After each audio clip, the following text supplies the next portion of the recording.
So ngayon ho ako ay nagtimpla ng Shanling Tea. Ayan.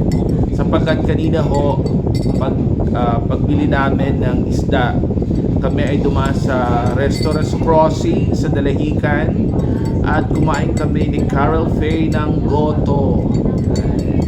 Siyempre mga goto din talaga yung innards, no, ang gamit nila. At para maiwasan ang mga pananakit ng mga buto-buto, siyempre inuunahan ko na siya.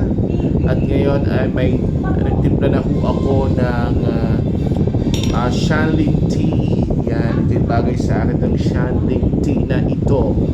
So ito ho ay talaga namang para sa akin effective. Para sa akin, okay? And siguro sa iba pa rin.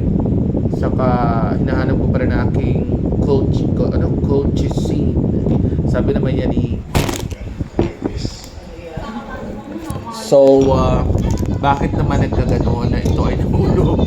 Nahulog siya habang ang inyong lingkod ay nag-video ng kanyang pag-inom ng Shanling Tea. Okay? So, habang kalabit ko lang TV, nakikipagunahan sa aking boses ang telebisyon So, ito ang Shanling Tea. Ito ay lasang grass talaga, lasang damo.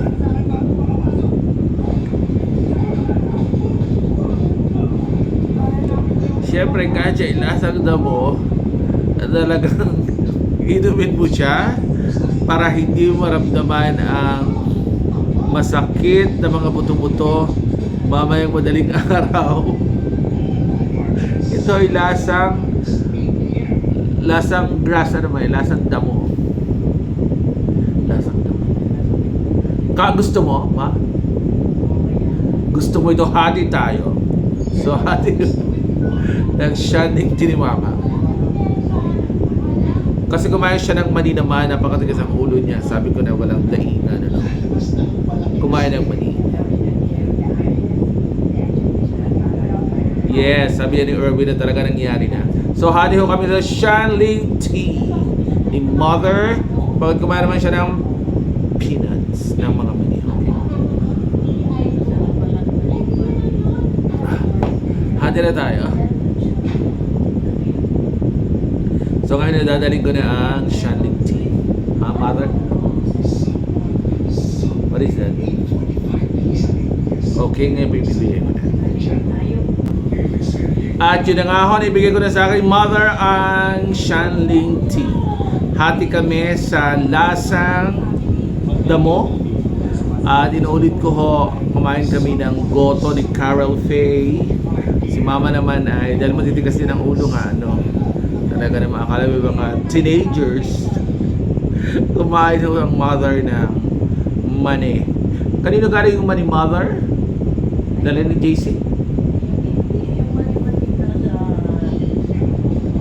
Dala nini yan? Mani? Nasa ref? Ba't may mani sa ref? Galing kanino? Galing kanino? Oh my God! Yung ba'y galing sa mga estudyante ko? Oh my goodness! Akala ko pasalupat mo ko na, mother! Oh my God, nagbibigil siyang kumain pala. Akala ko naman ay regalo ito. Ito yung pasalubong ni na JC.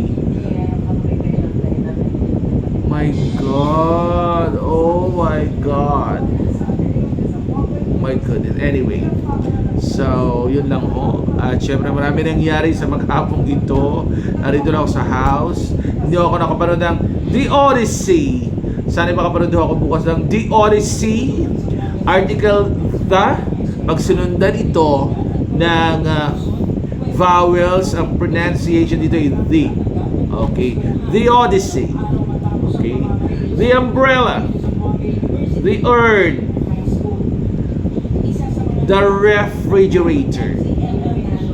The bag. O, magkakaiba ang consonants na. Okay, bye.